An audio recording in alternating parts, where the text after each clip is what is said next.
Cumprimento a toda a igreja com a santa e gloriosa paz do Senhor Jesus Cristo. Cumprimento a todos os irmãos e irmãs que nos acompanham pelas redes sociais. A paz do Senhor Jesus Cristo. Que Deus continue abençoando a todos vocês, que mesmo sem poder estar presencialmente conosco, mas tem nos acompanhado através das redes sociais.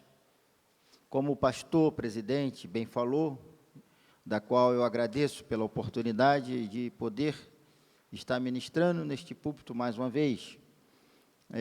Hoje eu quero compartilhar com vocês um estudo sobre, um breve estudo, né? Não é um estudo, um breve comentário sobre o profeta Jonas. Não sobre o livro de Jonas. Uma coisa é falarmos sobre o livro do profeta Jonas, outra coisa é falar da pessoa. E nós queremos falar de Jonas e não do livro. Amém? Então, é preciso deixar clara essa abordagem. O livro de Jonas tem apenas 4 capítulos, somente 4 capítulos. Dá para ler assim, menos de meia hora, né? Eu levo, acho que 5 minutos, 10 minutos para ler esses 4 capítulos. Você tem que ter o hábito de leitura. Quem não tem um hábito de leitura vai demorar mais um pouquinho, mas quem está acostumado a ler, lê bastante, consegue ler rápido e reter, porque nem todos conseguem ler rápido e reter. Quantas vezes a gente tem que analisar um contrato dessa grossura, né? E a gente tem que ler e depois nós explicar para o chefe, antes de ele assinar. E ele pergunta, você leu? E tem que saber os pormenores, as letrinhas pequenas. Mas não dá para você ficar o dia todo lendo, você tem que criar esse hábito de ler, né? Esse hábito de leitura, isso é muito importante. Então, quanto mais você se acostumar a ler, você vai gostando de ler, e daqui a pouco você vai ler rápido e reter. É isso? Mas eu quero convidar a amada igreja a abrir suas Bíblias no livro do profeta Jonas. Jonas, ele é vizinho de Miqueias, né? É vizinho de Miqueias, assim, vizinho de parede, né? Está lá encostadinho com Miqueias, antes de Miqueias, Jonas, Miqueias, né? Então, convido a igreja a abrir suas Bíblias no livro do profeta Jonas. Jonas, o livro do profeta Jonas faz parte da classificação dos 12 profetas menores da Bíblia, né?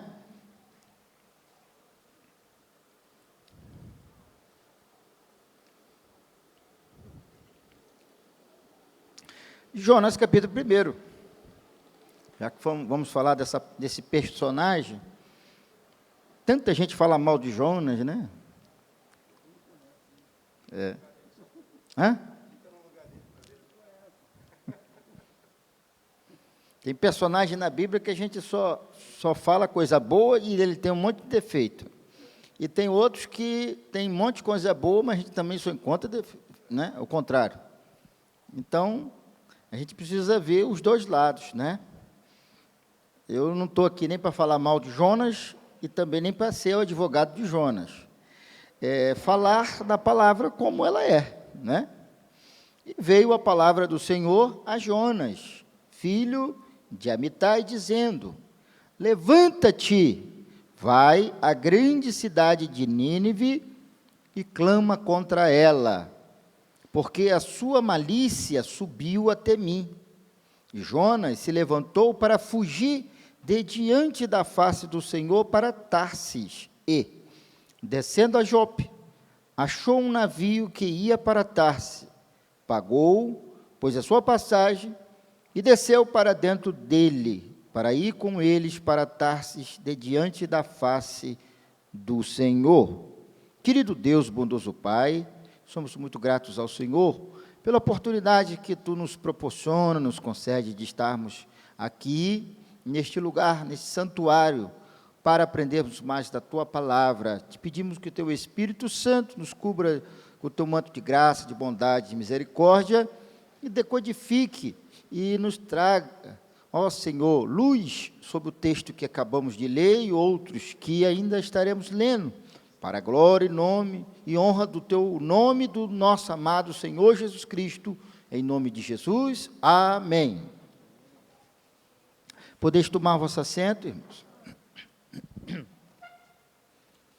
Nós queremos, nessa abordagem, falar sobre o profeta Jonas, destacando o amor de Deus e o amor que precisamos ter pelo próximo. Porque há muitas pessoas que conhecem Deus, como vou falar aqui, como Jonas conhecia, ouve a voz de Deus como Jonas ouvia, tinha uma certa intimidade com Deus como Jonas tinha, ele experimentava o amor de Deus como Jonas experimentava, mas faltava a Jonas aprender a amar o próximo como Deus estava querendo que ele aprendesse. E isso é muito importante, essa questão da compaixão, essa questão da misericórdia, esta questão do perdão, que muitas vezes achamos que nós aprendemos, que nós compreendemos, mas quando nos é imposto essa situação ou nos é cobrado essa graça, nós não encontramos dentro de nós. E é isso que eu quero destacar nesse breve estudo, o amor de Deus e o amor que devemos ter pelo próximo. Não adianta nós dizermos que amamos a Deus e não amamos o próximo. Não adianta dizer que amamos a Deus e não temos compaixão para com o próximo, porque foi isso que Deus ensinou no livro de Jonas. E se vocês ler todos os 4 capítulos de Jonas, perceberá que o livro de Jonas, ele termina com a pergunta. E a pergunta que é realizada no livro de Jonas, no último versículo de Jonas, ela é feita pelo próprio Deus. Deus, ele encerra ali, Jonas encerra o seu livro com um questionamento feito pelo próprio Deus. E justamente um questionamento que nos leva a uma reflexão a respeito da compaixão que devemos ter para com o próximo, e ele nos ensinando essa compaixão. É o último versículo de Jonas. Então, quando eu era criança, eu ouvia muitas histórias da escola bíblica, né, sobre Abraão, José, Moisés, Davi, e tantos outros personagens tão importantes da Bíblia. Mas eu também cheguei a ouvir história do profeta Jonas, que teria passado 3 noites e 3 dias no ventre de uma baleia. Isso para uma criança é muito forte, né? É muito forte para uma criança entender essa questão. Como pode um homem passar 3 dias e 3 noites no ventre de uma baleia e continuar vivo? Mas eu ouvi. Então, depois de muitos anos, já convertido, pude ler por diversas vezes o livro, novamente, do profeta Jonas, e me aprofundar sobre esse importante personagem. E é interessante o quanto de ensinamentos podemos tirar de um livro que tem apenas, como eu falei, 4 capítulos. Nesses 4 capítulos, podemos tirar lições importantíssimas que a aplicar nas nossas vidas nos dias de hoje, no século 21. O intuito do texto é facilitar o intuito desse estudo é facilitar para os irmãos que nos acompanham o entendimento da história e oferecer para nós uma reflexão para a nossa vida e para os dias de hoje, das questões que são abordadas no livro. Vamos falar um pouquinho, um breve resumo do livro de Jonas. Jonas era um profeta muito conhecido em Israel. Abra a Bíblia aí em 2 Reis, capítulo 14, versículo 25. 2 Reis, capítulo 14, 25. Jonas não. Muita gente lê o livro de Jonas e acha que Jonas não tinha um ministério, Jonas não era um profeta com um ministério, que o único episódio que aconteceu na vida dele só foi esse, narrado aqui nos 4 capítulos. Não, Jonas, ele tinha um ministério, ele era um profeta conhecido, um profeta reconhecido em Israel, um profeta renomado em Israel. Ele tinha a sua atuação como profeta, assim como os outros profetas. A vida de Jonas não se resume apenas nesses 4 capítulos do livro de Jonas. Bem da verdade, esses 4 capítulos teve o propósito de mostrar aquele episódio específico, o grande amor de Deus para com o ser humano. Agora, veja no capítulo 14, 2 Reis, versículo 25. Diz assim: também este estabeleceu os termos de Israel, desde a entrada de Amate até o mar da planície, conforme a palavra do Senhor, Deus de Israel, a qual falara pelo ministério. Ele tinha um ministério? Tinha. Pelo ministério de seu servo. Olha como Jonas era conhecido: servo do Senhor, profeta e servo do Senhor, né? Vamos ver se é o mesmo Jonas, filho do profeta Amitai. E em Jonas capítulo 1 diz que, e veio a palavra do Senhor a Jonas, filho de quem? Amitai. E em 2 Reis diz que Jonas era filho de profeta. Como se hoje disséssemos que uma pessoa nasceu em berço evangélico, né? Como muitos dizem, né? Jonas, ele nasceu na casa de profeta, filho de profeta,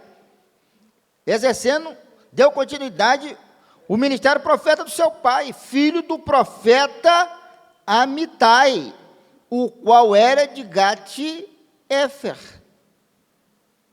Aqui fala do reinado de Jeroboão II, filho de Joás, do reino do norte. Então, Jonas era um profeta do reino do norte, e ele tinha um ministério, tá? E agora o Senhor, praticamente ele pega uma peça, né? Chega para ele: Jonas, você vai pregar justamente a nação que destrói a nação que a Síria, justamente é a nação que ela comete o reino do norte. No século VII antes, né,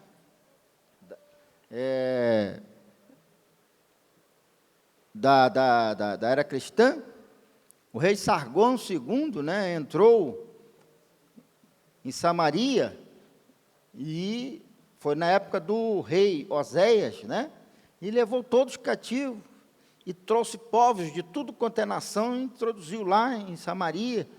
Então, o povo assírio, povo terrível, povo que depois foram conquistados pelos babilônicos, né? E agora, Jonas vai à grande cidade de Nínive. Agora, uma coisa interessante, que alguém fala assim: Jonas não foi pregar em Nínive porque ele teve medo. Jonas não foi pregar em Nínive porque ele achava que eles não mereciam. Olha, a palavra que Deus deu para Jonas não foi uma palavra de consolo, de restauração, uma palavra de vida para o povo de Nínive. Vai lá e diz que eu vou destruir aquela cidade. Só diz isso. Vai lá e diz que eu vou destruir, que o pecado dele já chegou aqui e eu não suporto mais. E eu vou derramar juízo sobre aquele povo. Só isso que eu quero que você fale, não quero que você fale mais nada, só fala isso. Vai lá, diga aquele povo que eu estou derramando juízo sobre eles. Imagina agora Deus diz para você: agora você vai em rede nacional agora dizer para o Brasil que chegou a hora do juízo, chegou a hora que Deus vai derramar o seu juízo sobre a nação, e não há mais jeito, não há mais penitência a ser feita. Imagina, eu não, será? Que negócio é esse? Eu dar uma palavra dessa para toda uma nação? Mas Jonas tinha um ministério, Jonas tinha uma vida de profeta, ele conhecia a voz de Deus, ele sabia muito bem quem estava falando com ele. Deus falou com Jonas, tanto é que Deus falou com Jonas, e Jonas entendeu que era Deus que estava falando com ele, que ele decidiu fugir. Fugir. Quem foge é porque está com medo de alguém. Ninguém foge se não estiver com medo. Você só foge se estiver com medo. Você só foge se a pessoa que você está com medo tem mais poder do que você. Senão você não foge. Logo, se Jonas fugiu, porque ele sabia muito bem quem tinha lhe dado a ordem. Se Jonas fugiu, ele sabia muito bem com quem ele estava tratando. E o texto bíblico diz que ele fugiu. Fugiu do Senhor. Fugiu. Né? Então, se ele fugiu, porque ele tinha certeza quem é que tinha falado com ele. Jonas não tinha dúvida que foi o próprio Deus que tinha lhe dado a ordem para ir até Nínive. Então, o que ele fez? O profeta fugiu da presença do Senhor. Deus manda ele ir para o norte. Ele vai lá para Tarsis, querendo ir para Tarsis, já quase chegando na Espanha. Caminho totalmente averso, totalmente diferente. E não é diferente nos dias de hoje, quantas vezes Deus nos chama para uma missão, um propósito, uma direção, seja na vida profissional, seja na vida eclesiástica, seja na vida pessoal, familiar. Deus nos dá uma direção, mas nós resolvemos fugir. Nós resolvemos fazer, proceder e agir de forma completamente diferente dos desígnios, dos propósitos, da vontade de Deus. E muitas vezes achamos que estamos nos escondendo de Deus, achando que não vamos ser encontrados, achando que Deus não nos cobrará quando Ele nos deu uma direção e estamos caminhando na direção contrária. Toda vez que um homem pega um rumo diferente daquele que Deus traçou para ele, o resultado não é satisfatório. Não é feliz o homem que desobedece ao Senhor. E quantos estão sofrendo, quantos estão tendo perdas, quantos estão tendo que dar aumentou o tempo da sua caminhada para alcançar os seus propósitos, seus objetivos, porque ele saiu do prumo, saiu do rumo, saiu da vontade, do centro da vontade de Deus. Agora tem que alcançar e correr atrás do tempo perdido, simplesmente porque não obedeceu à voz de Deus. Perdeu o tempo. E agora, ele poderia ter ido para Tarsis de navio, confortável, bem, como ele estava lá no navio dormindo, ele podia estar indo dormindo para Nínive, mas não, preferiu dormir, indo numa direção contrária à vontade de Deus, achando que está tudo certo. Então, você tem duas maneiras de obedecer à voz de Deus. Obedecer tranquilo, feliz, alegre, como ele poderia estar, tirando aquela sonequinha, Se Deus mandou eu ir, eu vou ir lá, ele vai se responsabilizar. Pronto. Mas não, eu vou desobedecer a Deus. Então, tá bom. Agora você vai, mas você não vai mais no navio confortável. Você não vai mais. Irmãos, quem já abriu um peixe aqui? Acho que todo mundo já viu como é que é um peixe dentro, as vísceras de um peixe, etc. Agora, você imagina aquilo por dentro, uma baleia. Ou você acha que aquilo por dentro é um túnel? É uma caverna aberta, assim, que você vai ficar sentado lá, e vai estar tudo bonitinho, beleza, tal, e afastado? Você acha que ele ficou lá sentado numa poltrona? Você acha que ele ficou com máscara de respiração lá? Você imagina se Deus toca ali naquela baleia, de ela dá uma surra em Jonas. Você já viu como uma baleia, quando está animada, ela faz lá na água? Ela sai assim da superfície, daquele pinote e cai de costa. Bum! Imagina se ela... Eu não sei, o texto bíblico não diz, mas vai lá, Senhor, se o Senhor tocou na baleia para engolir Jonas, agora dá um sacode nesse camarada aí, que ele está merecendo, dá um sacode. E a baleia pulava, e se jogava na água, jogava aquela águazinha para cima, e Jonas está lá. E o texto bíblico diz que ele dizia assim, eu do inferno gritei. Ele achou que já estava no inferno. Você calcula o cheiro, a escuridão, não tem luz. Aquilo grudado no seu nariz, aquela coisa gosmenta, aquele cheiro enorme, e a baleia se locomovendo. Irmãos, isso só é possível por milagre, tá? Talvez aqueles que estejam nos acompanhando nas redes sociais, pode assim, que conversa é essa, pastor, que um homem ficou dentro do ventre de um peixe? Se a Bíblia diz que, se a Bíblia dissesse que o peixe estava fazendo a mesma coisa dentro do ventre do homem, eu acreditaria, porque a Bíblia é a palavra de Deus, e eu sempre creio na palavra de Deus. A palavra de Deus, ela tem um poder criador. Se ele fala, se não existia, passou a existir. Então, tudo que Deus diz, pode acreditar, porque não sai nada da boca dele sem que não aconteça, porque da voz de Deus tem um poder criador. Ele é o único que pode fazer isso, tá? Então, eu acredito que, piamente, no texto bíblico. Por isso que tem esse livro na Bíblia, tá? E uma coisa interessante do livro de Jonas, é que você veja que Deus usou a desobediência de Jonas para a conversão de algumas pessoas, né? Quantas vezes a situação de um crente que está fora do prumo, fora do rumo, né? Deus pode usar até essa situação para levar outras pessoas a entender os desígnios e o propósito de Deus. Veja, Deus levantou, o que é que Deus quis fazer ali? Mostrar para o desobediente o que era compaixão, mostrar para o desobediente o que é amor, mostrar para o desobediente o que é temor, porque o texto bíblico diz que quando o Senhor começou a usar o vento, o mar, a maré para dar pancada no navio, de forma que o navio estava quase na pique, os marinheiros creram em Deus, os marinheiros se converteram a Deus. A Bíblia diz que eles eram de diversas nações e tinham seus deuses, começaram a clamar os seus deuses, mas quando viram que não dava certo, eles se voltaram para Jonas e perguntaram: Jonas, que tens dormente? Olha só, que tens dormente? O mundo está se acabando e você dormindo. Quem é você?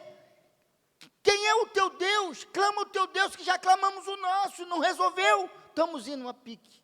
Ele diz: eu sou Jonas. Eu sou servo do Senhor, Jeová. Eu sou profeta. Só que eu estou dormindo. Em desobediência. Os homens ficaram desesperados.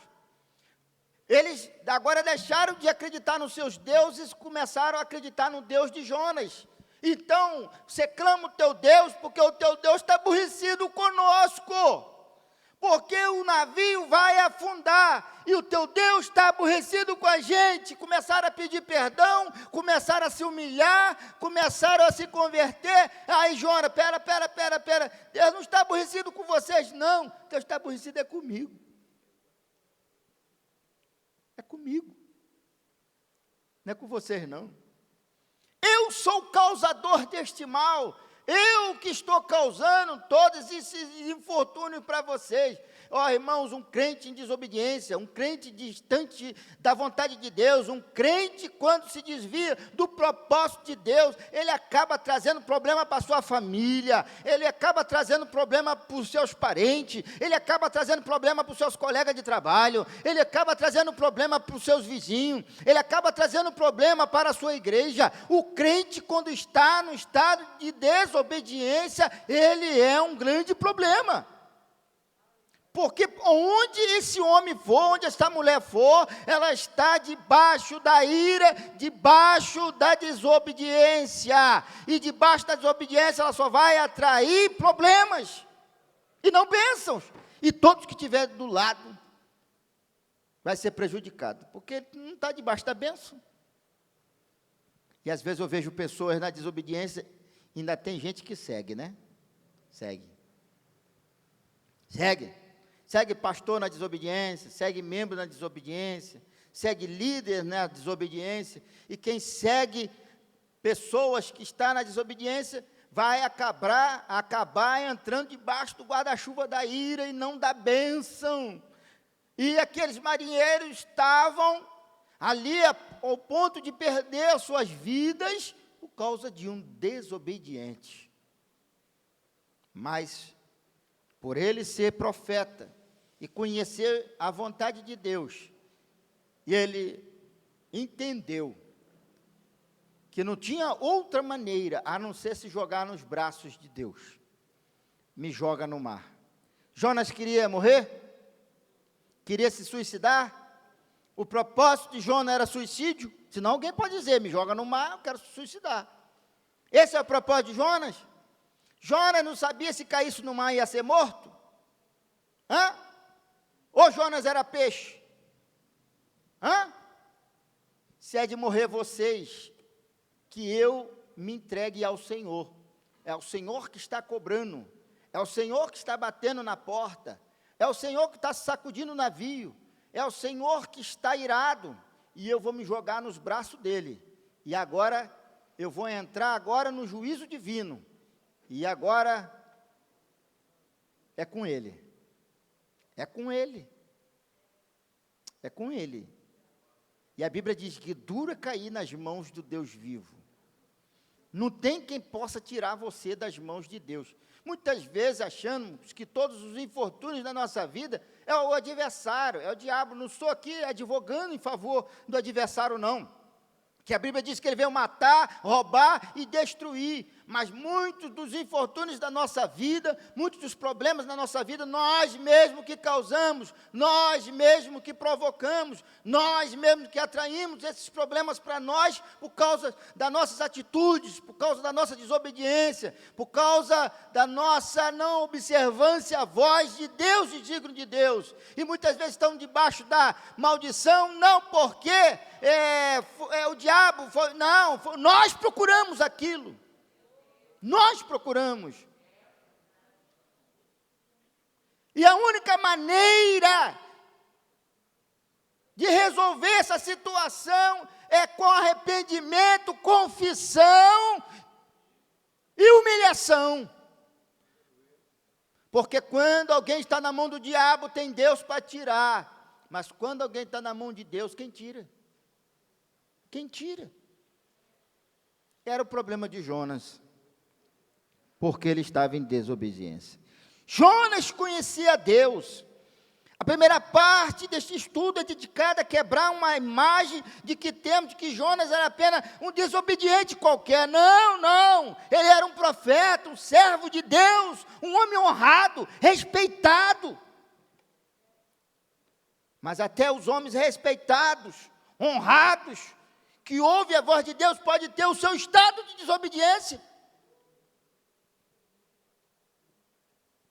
Veja o caso de Davi, veja o caso de Moisés, veja o caso de Abraão, tantos personagens bíblicos, homens que conheciam a Deus, que eram fiéis a Deus, que ouviam a voz de Deus, mas teve os seus momentos de desobediência.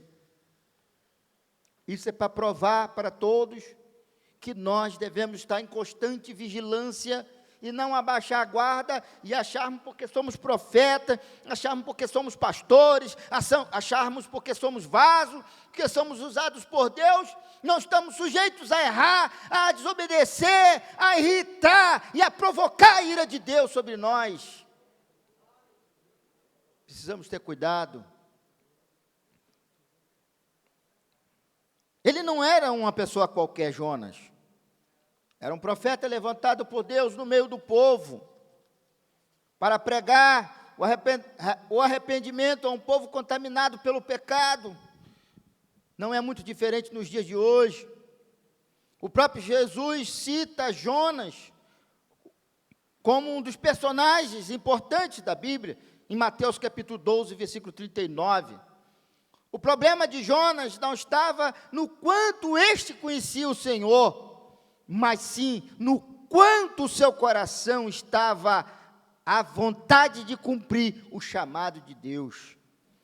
Aliado com uma grande missão, comissão, em Mateus capítulo 28, versículo 16 ao versículo 18, entendemos que o nosso chamado está em pregar o Evangelho, que é a salvação mediante o arrependimento dos pecados e a fé em Cristo. Mas o que Jonas fez? Fugiu. Muitas pessoas apontam que Jonas fugiu por medo da maldade dos ninivitas. A Bíblia Sagrada não deixa isso claro em nenhum lugar. São conjecturas. O texto da margem, aí sim, o texto da margem, para que entendamos que Jonas fugiu apenas por se negar a cumprir aquilo que Deus, que é soberano, determinou. Havia planejado como missão para ele, missão, não vou fazer, não quero fazer. A tentativa de fugir da presença de Deus é inútil, sendo o Senhor onipotente e onipresente. Entendemos que Ele está em todo lugar e tem poder para cumprir toda a sua vontade da maneira que lhe for mais aprazível. Eu já preguei aqui em ocasiões anteriores que se tem uma coisa que Deus não tolera, é quando peca contra a autoridade dele. É a mesma coisa um pai. Você fica satisfeito se um filho te responder mal, te envergonhar? Não dá vontade de dar logo um tapa na hora? Quando ele erra, você ainda conversa. Quando ele erra, você conversa. Você chama na responsabilidade, mesmo sem gostar. Mas aquela má resposta, aquela agressão, a reação acaba sendo na hora. E às vezes você faz ou toma uma atitude que nem gostaria, pela ira. Porque você acha um atrevimento, um abuso muito grande. E é isso que acontece em todas as páginas da Bíblia, quando eu vejo pessoas que pecaram contra a autoridade de Deus. Davi pecou contra a santidade de Deus. Deus teve misericórdia. Saul pecou contra a autoridade de Deus. Deus o puniu severamente.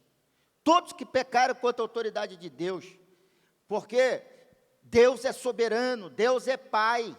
Se tem uma coisa, se Ele mandar fazer, se Ele der uma ordem imperativa, faça isso, não faça diferente não, porque você vai sentir o peso da mão do Pai. Pode procurar de ponta a ponta na Bíblia, todos que pecaram contra a autoridade de Deus, não se deram bem. E aqui era uma ordem imperativa. Deus não perguntou se ele queria, se ele gostava, se ele podia ir, se ele tinha tempo para ir. Não. Foi o caso de Saul. Vai lá e executa aquilo que está na lei de Moisés. Eu te ungi como capitão do meu povo para executar o meu desígnio, o meu querer, que eu deixei consignado na lei de Moisés. Eu tenho uma questão, eu tenho uma mágoa contra os amalequitas. Eles foram ruins, eles foram más, eles não tiveram compaixão do meu povo, quando o meu povo estava lá no deserto. Agora o povo está quieto, o povo está na sua terra, o povo agora tem um líder, o povo agora tem condição. Eu vou estar na frente do meu povo e vou ser responsável para levar o meu povo à vitória. Lá vai o desobediente agora fazer tudo diferente. Sabe o que Deus fez? Disse, usou o mesmo profeta que ungiu, disse para ele, Deus hoje ia confirmar você, mas agora ele te rejeitou, e já deu o teu trono para o outro, para o teu próximo, que é melhor do que você, porque ele já tem se provido de um, que o coração é igual ao dele, porque o teu coração não é o coração de Deus, teu coração está longe de Deus. Deus não gosta de desobediente, Deus não gosta de rebelde, Deus não gosta de pessoas que gostam de fazer as coisas diferentes dos seus desígnios, sua vontade, porque uma coisa que o ser humano precisa entender é a soberania de Deus. Você pode não gostar de Deus, você pode não acreditar em Deus, você pode não acreditar na existência de Deus, mas eu quero ver você ter poder sobre a sua vida.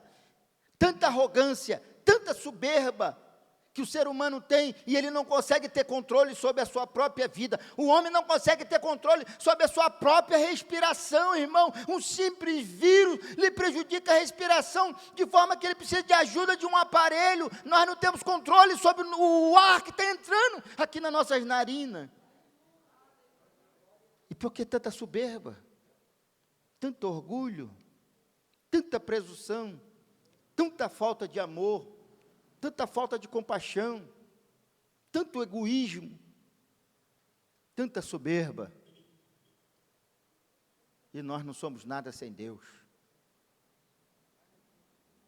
Jonas, com a capa da religiosidade, Jonas vestindo a capa da religiosidade, mas no coração daquele profeta não tinha compaixão. No coração daquele profeta não tinha amor pelo próximo.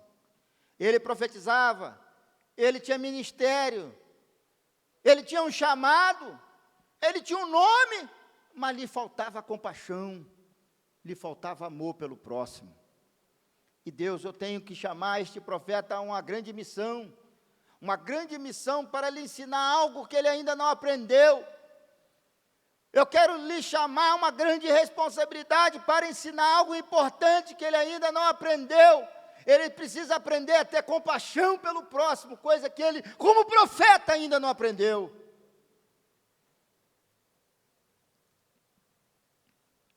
Deus envia a tempestade. Jonas passa 3 dias e 3 noites no ventre do peixe, assim como Jesus passou 3 dias e 3 noites no seio da terra. E de lá ele gritou, de lá ele se arrependeu, de lá ele se reconciliou com Deus. E você vê isso na oração de Jonas, no capítulo 2 do seu livro. E ele se arrepende, ele ora a Deus. Ele disse, no versículo 4 do capítulo 2, lançado estou de diante dos teus olhos, todavia tornarei a ver o templo da tua santidade. As águas me cercaram até a alma, o abismo me rodeou, e as algas se enrolaram na minha cabeça. Veja o estado dele lá dentro. Eu desci até os fundamentos dos montes, profundo abismo que ele diz. Os ferrolhos da terra correram-se sobre mim para sempre. Mas tu livraste a minha vida da perdição, ó Senhor, meu Deus. Quando desfalecia em mim a minha alma, eu me lembrei do Senhor. E entrou a ti a minha oração no templo da tua santidade. Os que observam as vaidades vãs, deixam a sua própria misericórdia, mas eu te oferecerei sacrifício com a voz do agradecimento. O que votei, pagarei, do Senhor vem a salvação. Falou, pois, Jonas ao Senhor, ao peixe, e vomitou Jonas na terra. Jonas se arrependeu. Ele foi a Nínive, pregou a mensagem que Deus havia lhe dado. E pronto, final. Agora já não é mais com Jonas. Quando a palavra da boca de Jonas é liberada, quando Jonas faz aquilo que Deus tinha mandado ele falar, e a palavra de Deus diz que Deus vela para cumprir a sua palavra. Muitas vezes Deus nos manda falar algo e a gente não entende o porquê que Ele está mandando a gente falar aquilo, ou para aquela pessoa, ou daquela maneira, mas o que nós temos que ter certeza, o que nós temos que nos preocupar, não é para quem, não é para quê, é quem é que está mandando falar. A certeza que precisamos ter é quem é que está mandando falar. Se é Deus que está mandando, se é um ato soberano de Deus, se eu conheço a voz de Deus, se eu conheço Deus, se eu não tenho dúvida do que é Deus, libera a palavra. Libera a palavra. Aí muitas vezes o profeta está mais preocupado. Eu vejo o profeta na igreja, entrega a mensagem e depois diz assim, tem gente murmurando. Pelo amor de Deus, irmãos. Aí eu vou murmurar mesmo. Agora eu não estava não, agora eu estou. Até a mensagem não estava murmurando, não. Agora, quando você está preocupado com o seu nome, está preocupado com a sua imagem, está preocupado com o que as pessoas vão dizer, está preocupado com o que as pessoas vão achar da palavra. Foi Deus que mandou você falar ou não foi, afinal de contas?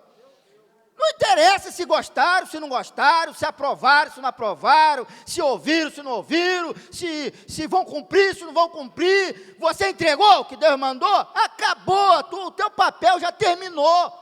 Foi até ali, ponto final. Não interessa se estão fazendo cara feia, se estão rindo, se estão debochando, se estão gostando, se não estão gostando. Isso não é problema do profeta, irmão. Isso não é problema do profeta. Eu tenho que ter certeza se Deus que mandou falar. Se Deus que mandou falar, e ponto final. Vou entregar a mensagem, ponto final. Acabou. Mas não, prega, entrega a mensagem, Deus manda entregar a mensagem, depois vai emendar a mensagem. Tem gente murmurando aqui. Tem gente murmurando, sempre tem, vai dizer que não tem gente. É todos que estão gostando da pregação? É todos que gostam da pregação? É todos que apoiam a pregação? Pelo amor de Deus, irmão. Você vai estar preocupado com o joinha para baixo? Você que está nos acompanhando pelas redes sociais, né? Imagina quem está aqui, está preocupado, ó, você está ouvindo aí a mensagem, mas deixa seu joinha para cima, assim, ó, deixa seu joinha, não faz assim não, poxa, assim você me queima, assim você me deixa mal. Eu tenho, né, com as redes sociais agora, né, a mensagem está indo agora para o YouTube, você tem a possibilidade de botar o joinha lá, ó, deixa o seu like, se você gostou, deixa o seu like. Olha, irmão, mensagem de Deus e profecia do Senhor não tem like, não. Deixa seu joinha. Aí o profeta entrega a mensagem e depois vai pedir o joinha. Hein? Aí está levantando um murmurador mesmo. Não tinha, não, mas agora tem.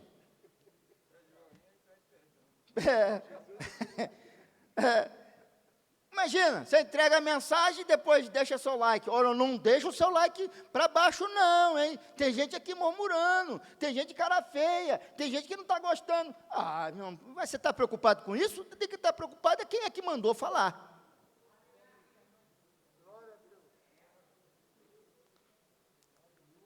Se Deus mandar você entregar para mim a mensagem, não fica preocupado com a minha cara não, que ela é feia mesmo, ela é feia, cara de delegado, etc, é feia. Não fica preocupado com a minha cara, não. E também não fica preocupado como que eu vou receber, se eu gostei, se eu não gostei, se eu estou concordando, se eu não estou concordando. Isso é problema meu com Deus e o teu é entregar a mensagem. Ponto final. Entrega a tua mensagem e deixa o resto com Deus. Acabou. Não, o pastor tem a cara feia. Ué, tem que consertar a cara primeiro para receber uma mensagem? Não, entrega a sua mensagem. Jonas foi lá e entregou a mensagem do jeito que Deus mandou. Em 3 dias Deus vai destruir essa cidade. Em 3 dias Deus vai destruir essa cidade. Foi passando. Em 3 dias Deus vai destruir essa cidade. Em 3 dias Deus vai destruir essa cidade. O pecado de vocês já chegou, já está cheirando mal nas narinas de Deus. Em 3 dias. E a mensagem foi chegar lá no rei. Ó, tem um profeta aí, e diz que o Deus dele é Jeová. E tem mais, eu ouvi dizer aí que ele chegou aqui, não foi de navio, não. Ele veio de submarino. O homem chegou aqui de submarino. Só sei que ele chegou aqui de submarino e ele está com a palavra forte aí. Está gritando aí, dizendo que Jeová vai destruir isso aqui em 3 dias, porque a gente só está fazendo besteira aqui. O rei, como é que é? Chama esse cara aqui. Aí Jonas, em 3 dias, o Senhor Jeová vai destruir essa cidade. O que é que o rei fez? Rasgou suas vestes, se despiu das suas vestes reais, se vestiu em saco, jogou terra na cabeça, apregoou um jejum, disse, o homem que comer vai ser morto. Até os animais não vai comer. Vai ser morto para destruição de Deus não, vai morrer antes. Ninguém come e todo mundo vestido de saco aí, de joelho, pranteando, orando, se humilhando. Quem sabe Deus não muda o propósito dele? Olha só, irmãos, uma cidade fazer isso. E a Bíblia diz que tinha só de homens 185 mil. de joelho, vestido em saco, jejuando, um povo feroz, terrível. Se você ler a história do povo assírio, o que eles faziam em campo de guerra, o que eles faziam com seus inimigos, atrocidades terríveis, terríveis, terríveis, terríveis. E Deus agora olhou para aquilo ali e falou: vou ensinar esse profeta agora quem sou eu. Porque muitas vezes nós estamos lá, indo lá no prostíbulo, indo lá na Cracolândia, indo lá na praça, etc, etc, mas nos falta compaixão. Às vezes eu vejo pessoas pregando, mas prega sem compaixão, e não adianta pregar sem compaixão, é preciso que pregue com compaixão, porque a Bíblia diz que todas as vezes que alguém pedia socorro ao Senhor, o Senhor olhava não com os olhos físicos, mas com os olhos do coração, porque compaixão é olhar com os olhos do coração. Eu dei um estudo bíblico lá na nossa congregação, a respeito do leproso, que se chegou diante do Senhor Jesus, e disse: Senhor, se tu queres, bem pode tornar-me limpo, se tu queres. E aí tem uma série de situações que envolve esse texto, mas o mais importante é que o Senhor Jesus olhou para ele, e não olhou para ele como todo mundo olhava, porque se o Senhor Jesus olhasse para ele como todos olhavam, ele ia ser apedrejado, porque ele não podia sair do vale dos leprosos, ele não podia se aproximar de ninguém, ele não podia dirigir a palavra a ninguém, ele não podia tocar em ninguém, ele não podia se aproximar de ninguém, e ele quebrou todos os protocolos, mas a Bíblia diz que o Senhor olhou para ele com os olhos do coração, se moveu de íntima compaixão e tocou nele. Ai, Jesus, coisa que o Senhor não podia fazer, era tocar num leproso. O Senhor tocou nele, porque se moveu de íntima compaixão. A mesma coisa aconteceu com o cego Bartimeu. Todos passando à beira do caminho, eles todos enxergavam, mas na realidade viam, mas não enxergavam. E Bartimeu não via, mas enxergava, porque ele conseguiu enxergar Jesus Cristo como filho de Davi, e os outros ali não enxergavam, só enxergavam um maltrapilho, nem nome ele tinha, o filho de Timeu. Bar em hebraico quer dizer filho, Bartimeu, filho de Timeu, Bar em hebraico, filho. Qual era o nome dele? Ninguém sabe, que ele era mendigo, só conhecia o nome do pai. Olha o filho de Timeu aí, o Bartimeu. E ele começou a gritar, mas Jesus olha para ele de um olhar que ninguém tinha olhado, o olhar da compaixão. Se colocou no lugar dele.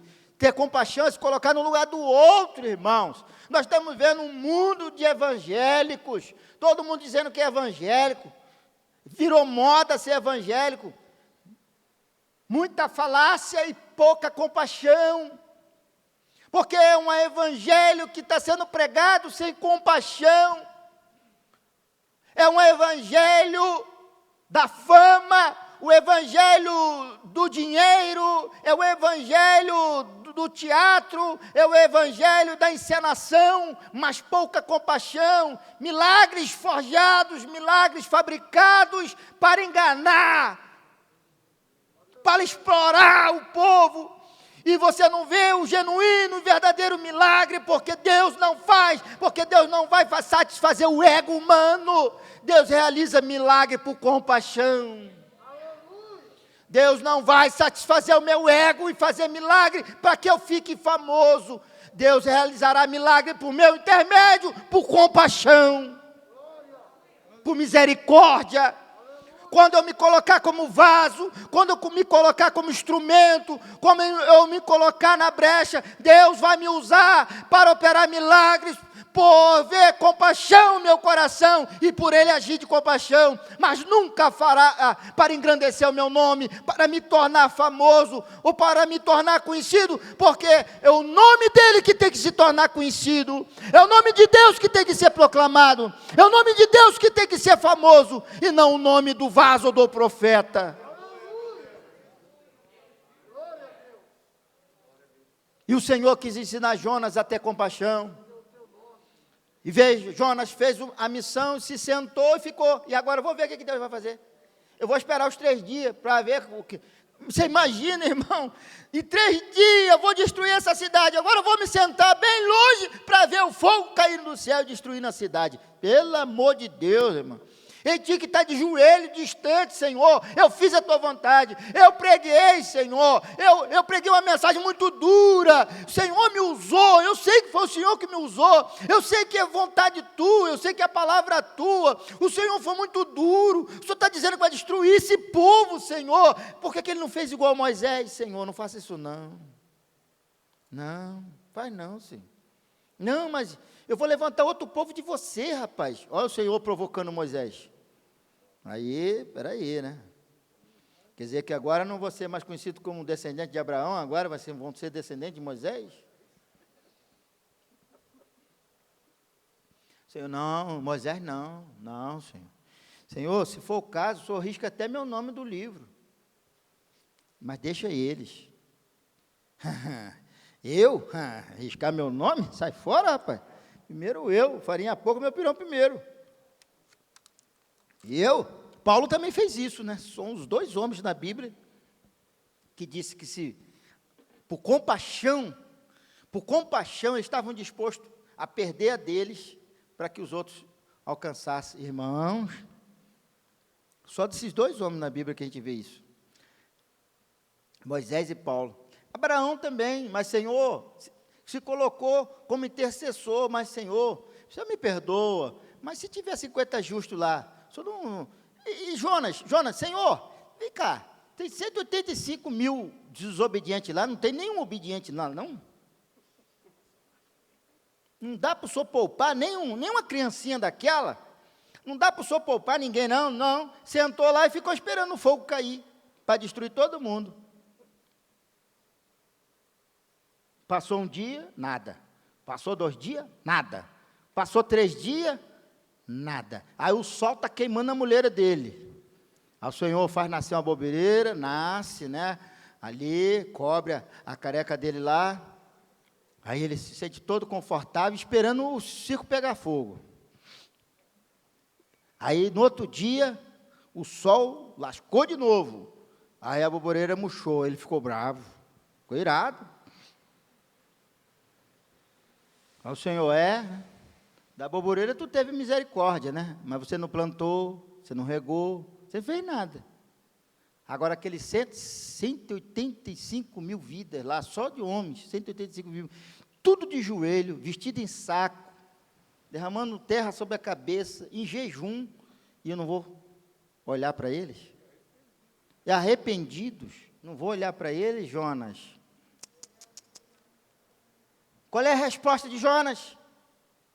Os irmãos bons de Bíblia aí, qual foi a resposta de Jonas? Cadê os bons de Bíblia aí?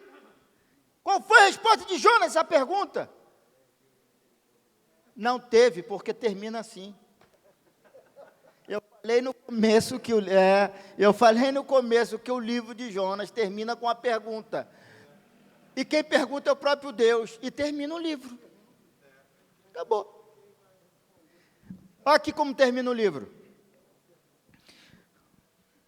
Né? Eu falei aqui. Olha só. E não hei eu de ter compaixão da grande cidade de Nínive, em que estão mais de 120 mil homens, que não sabem discernir entre a sua mão direita e a sua mão esquerda, e também muitos animais? Respondo aí. Né? 10, versículo 10.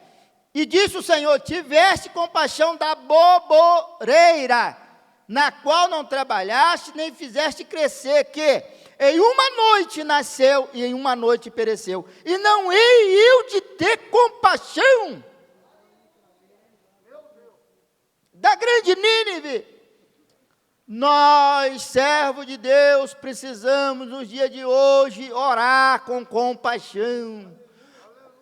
compaixão do desobediente, compaixão do rebelde, compaixão de quem não merece, compaixão daqueles que estão fazendo tudo errado. Mas quando eu oro com compaixão, Deus, a palavra dele produz vida, produz arrependimento. Olha, não foi Jonas que promoveu o arrependimento, foi a palavra liberada.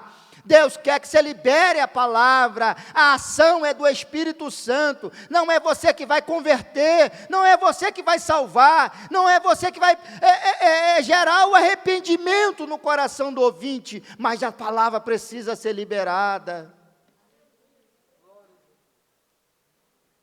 E o Senhor quer nos levantar como apregoeiros da justiça, com compaixão, numa geração perversa, numa geração má, numa geração descrente, numa geração que não acredita em Deus, numa geração que não crê em Deus, não crê na existência de Deus, que debocham de Deus, mas uma geração que precisa de Deus, que carece de Deus, que necessita de Deus,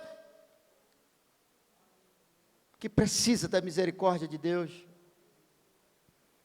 E a Bíblia diz que todos que se chegam a Deus, Deus não o lança fora. Todos, até o ímpio Manassés, 52 anos de impiedade, de maldade, teve o desatino de prender o profeta Isaías e mandar decapitá-lo. Um homem terrível, idólatra, perverso, mau. Mas no final da vida, se arrependeu. Todo o juízo que Deus tinha maquinado contra ele, o Senhor suspendeu. Muitas vezes eu já ouvi profecias e mensagens. Tem uma sentença aí, hein? Tem uma sentença. E eu já orei pedindo a Deus para mudar a sentença. Uma coisa que eu aprendi na Bíblia é que Deus não muda plano. Não, plano não. Os planos de Deus são imutáveis. Ninguém faz Deus mudar os seus planos. Por exemplo, o arrebatamento da igreja. Alguém pode convencer Deus ao contrário? Faz parte do plano. Foi o plano da salvação. O diabo tentou de todas as formas, botou pessoas, fez de tudo para acabar com Israel, acabar com os desígnios, mas era plano de Deus. Então Deus intervém. Plano não, você não vai mexer com meus planos não. Deus não trata o homem como marionete. Deus não fica aqui se intervendo toda hora nas nossas ações, nas nossas decisões. Nós precisamos ser responsáveis pelas nossas decisões. Nós acertamos, nós erramos e pagamos as consequências das nossas ações. O que nós temos que pedir é inteligência a Deus, sabedoria a Deus, para tomar ações e decisões acertadas. Porque Deus não ficará aqui mexendo toda hora nas nossas decisões. Uma vez uma irmã pediu assim, Senhor, pastor, vamos orar para Deus fazer a vontade dele. Eu falei, não, irmã, ora ao contrário. Pede a Deus para intervir na vida dos homens, para eles fazerem a vontade dele, porque Deus sempre faz a dele. O homem é que não faz. O homem é que não faz a vontade de Deus. Deus sempre, quando é plano de Deus, irmãos, Ele sempre faz a sua vontade, e ponto final. Agora, uma coisa que eu aprendi na Bíblia, é que Deus muda propósito muda. A Bíblia fala que Deus já intentou mal contra alguém, e quando essa pessoa se arrepende, Deus muda o propósito para bem. Deus muda. Mas eu já ouvi pessoas falando assim, olha, eu não vou morrer porque eu tenho promessa. Fez até música, e a música é boa e gostosa de cantar. Eu não morrerei, enquanto o Senhor não cumprir em mim todos os sonhos. Aí já tem um problema teológico aí, que Deus não sonha. Deus não sonha. Deus tem propósito. Agora, se você ler o livro de 1 Samuel, e eu me arrepio todo, minha carne treme quando eu leio aquele versículo, Deus mudando um propósito de bem para mal. Do mesmo modo que Deus muda um mal para o bem, Ele muda o bem para o mal. Esse negócio de dizer que não vai morrer quando Deus não cumprir a promessa em você, Deus cumpre a promessa. E a exigência que Ele fez? Tu cumpriu? Vai morrer com promessa, sem cumprimento de promessa, porque está na desobediência. Vai. Sabe o que o Senhor disse para Eli? Está lá em 1 Samuel. Eu me tremo todo quando eu leio aquilo ali. O Senhor disse assim para Eli: eu prometi que não faltaria da tua geração quem oferecesse sacrifício diante de mim. Todos os teus filhos seriam sacerdotes e sumos sacerdotes da tua casa, da tua geração, que eu prometi. Mas a partir de agora não será mais assim. Olha só, mudou. Não será mais assim. Porque eu honro aqueles que me honram, e eu desprezo aqueles que me desprezam. Tu desprezaste a minha palavra e honraste mais os teus filhos do que a mim. Agora é eu que estou te rejeitando. O bem que eu planejei para você, para a tua família, eu estou agora voltando atrás, porque você me desonrou. Você não me honrou. E ao passo que vemos homens que passaram uma vida de impiedade e no final honraram a Deus e Deus não honrou. Ué, a gente quer a misericórdia de Deus para nos perdoar. E não vamos obedecer a sua voz? Não vamos obedecer os seus mandamentos? Não vamos obedecer os seus desígnios? Quer dizer que só queremos o bem e não a obediência? Né? Eu quero o bem, a promessa e não a obediência. Eu me lembro de muitas promessas que Deus me fez na minha juventude, na minha adolescência, mas acompanhado daquelas promessas vinham exigências. E exigências pesadas, irmão. Eu lembro, não era só promessa não. Então, se não cumprir a promessa, eu não posso culpar a Deus, porque Deus vela pela sua palavra. Se não cumprir promessa, porque saiu do rumo, fugiu, saiu do caminho, pronto. E agora você vai dizer o que de Deus? Você não fez a sua parte. Saiu do lugar, saiu do tempo, né? Não obedeceu, seguiu um outro rumo, um outro caminho. Você pode até voltar novamente para o centro da vontade de Deus, mas o caminho que você vai dar lá, ó. Podia ter entrado na terra com 40 dias, agora vai entrar com 40 anos. Pela desobediência. Né? Olha o caminho que vai dar agora. Até voltar de novo ali para o centro da vontade de Deus por causa da desobediência. Podia ter ido de navio, foi na barriga da baleia. Terminando esse estudo, porque Jonas ficou muito irado, bravo, e disse, olha só a resposta dele para Deus, olha só, para terminar. Olha só.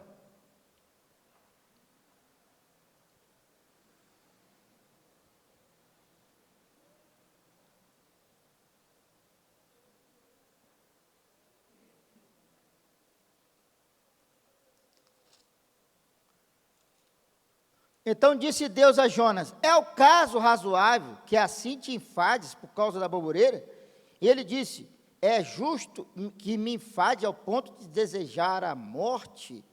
Porque no versículo 3 do capítulo 4, versículo 3, ele diz assim, peço-te, pois, ó Senhor, tira-me a minha vida, porque melhor me é morrer do que viver. Olha só, nem no barriga da baleia ele pediu a morte. Veja só, no fundo do mar, dentro da barriga da baleia, ele pediu para entrar no templo de novo.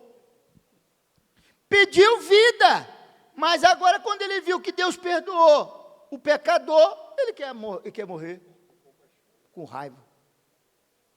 Viu? Eu não falei, olha o que ele diz aqui em cima, olha só. Não foi isso que eu disse, estando ainda na minha terra? Pois por isso me preveni, me preveni, olha só, é muito arrogante. Por isso me preveni, porque sabia que és Deus piedoso e misericordioso, então eu não preciso liberar a palavra. Longânimo e grande em benignidade, e te arrependes do mal. Mas o Senhor viu um mal. Jonas se esqueceu de uma coisa, o mal que Deus estava vendo e Nínive estava vendo dentro do profeta. Às vezes, irmãos, nós estamos achando que Deus só está vendo o mal que está no mundo, que Deus só está vendo o mal do ímpio, mas Deus também enxerga o mal que está dentro de nós, que conhecemos e professamos o seu nome.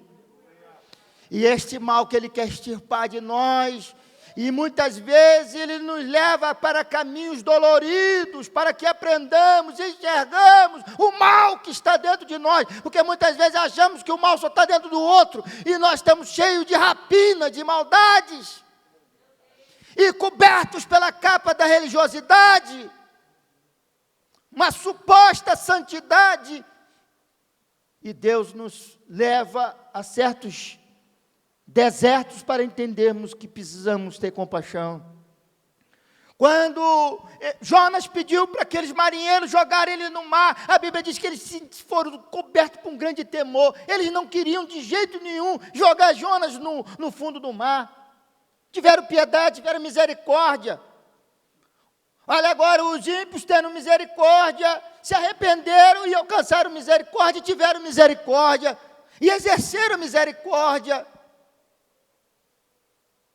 Quando ele estava no fundo do mar, como ele disse aqui, no fundo do abismo, ele clamou por misericórdia e disse que assim, minha alma engrandece. Ele cita uns salmos aqui, faz um salmo aqui no final do capítulo 2.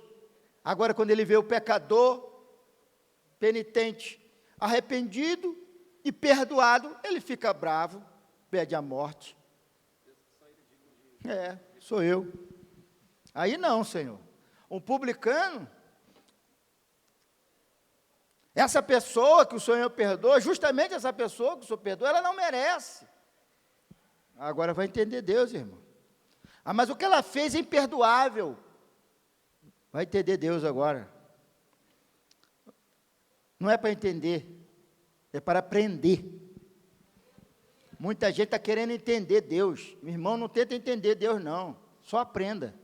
Aprende, aprende, aprende e aprende. Como que se aprende? Sendo servo. Servo, discípulo. Tem muito mestre aí, tem mestre espalhado para tudo quanto é lugar, mas a Bíblia diz que na igreja primitiva tinha muito discípulo. O problema hoje é que tem mais mestre do que discípulo, e quando se tem muito mestre e poucos discípulos, tem pouco aprendizado, e mais ensinamento. Agora tem que saber que ensinamentos são estes. Como estão sendo? Qual a qualidade desses ensinamentos? Que nós nos coloquemos na condição de servos, de discípulos, e aprendamos a ter compaixão e a pregar, fazer as coisas com compaixão, né? Hoje, tudo que se faz tem que tirar uma selfie. Hoje, tudo que se faz, a Bíblia diz, se a mão direita fizer algo que a mão esquerda não saiba. Hoje, tudo é Face, tudo é Instagram, tudo é YouTube, tudo é lá, tá, né? A gente tem que ter muito cuidado com essas coisas, irmãos. A Bíblia diz, não toque trombeta. E muitas vezes nós queremos fama, nós queremos glória, nós queremos reconhecimento humano, nós queremos reconhecimento dos homens, e não fazemos por compaixão, por misericórdia. Aquilo que Cornélio fazia. Deus viu um homem que não tinha salvação, irmão, e Deus, eu preciso salvar esse homem. Mas os anjos não podem pregar para ele. Eu vou enquadrar um lá, preconceituoso. Primeiro eu vou enquadrar ele, que ele é preconceituoso. Ele não vai pregar para Cornélio de jeito nenhum. Eu vou ter que enquadrar ele primeiro, ensinar ele primeiro, para depois ele pregar para Cornélio. Ou seja, irmão, Deus, para salvar alguém, tem que usar, você tem que me usar para liberar a palavra, irmãos, olha só.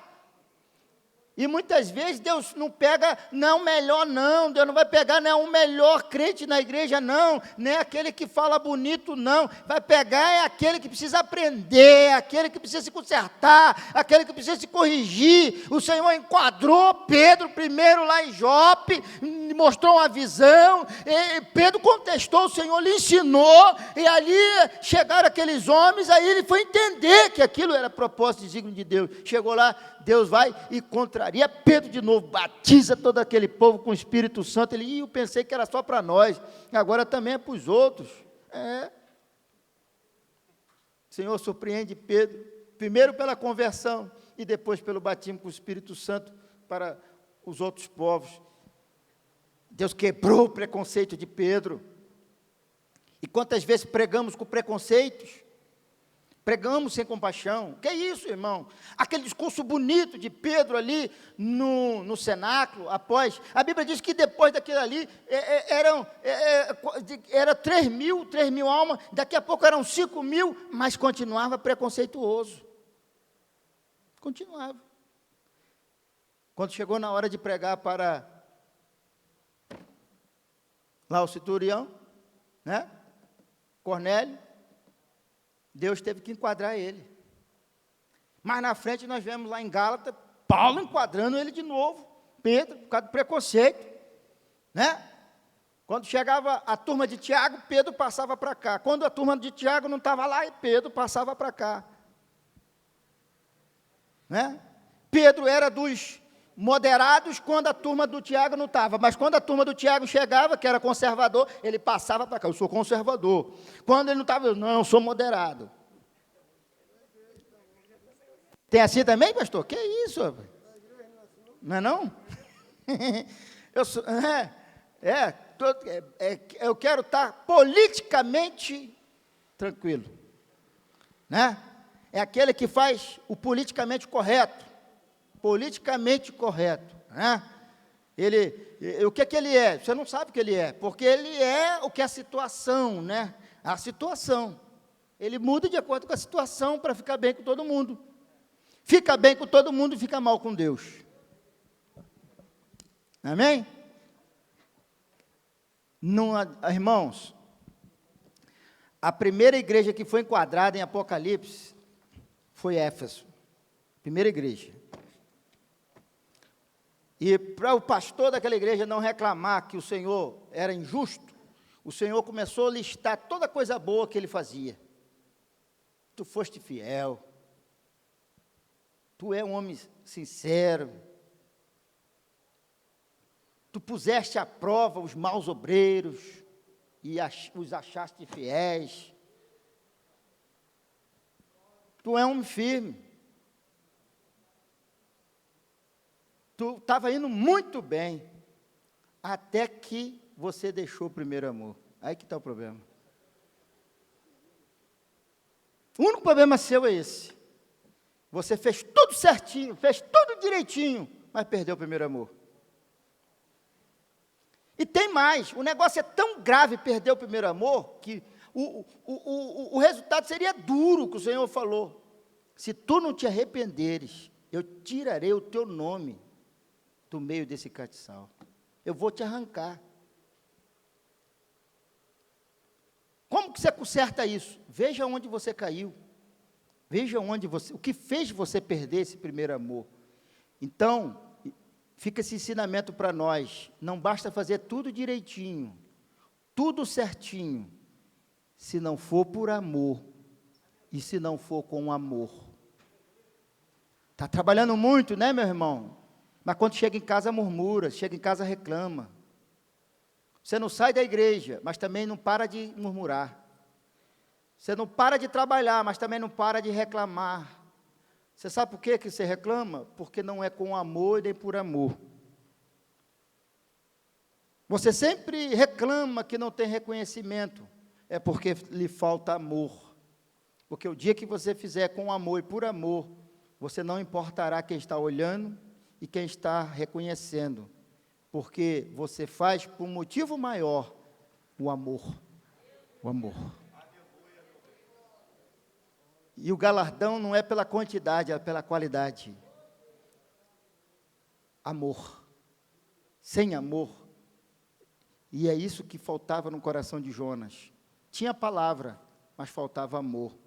Não basta ter só palavra, tem que ter amor. Não basta ter chamada, tem que ter amor. Não basta ser vocacionado, tem que ter amor. Não basta ser profeta, tem que ter amor, tem que ter compaixão. E isso Deus ensina no livro do profeta Jonas, no último versículo. No último versículo, Deus faz uma pergunta e espera que o respondamos. Ele está buscando a nossa resposta. para a pergunta que ele fez e encerra o livro do profeta Jonas. Deus em Cristo vos abençoe, pastor, muito obrigado pela oportunidade, a todos vocês que nos acompanham e estarão também nos acompanhando futuramente pelas redes sociais, que você não se esqueça, faça por amor, trabalhe por amor, haja por amor, viva por amor, o amor supera todas as coisas. Que Deus e Cristo, que o amor de Deus alcance a todos, em nome de Jesus, amém.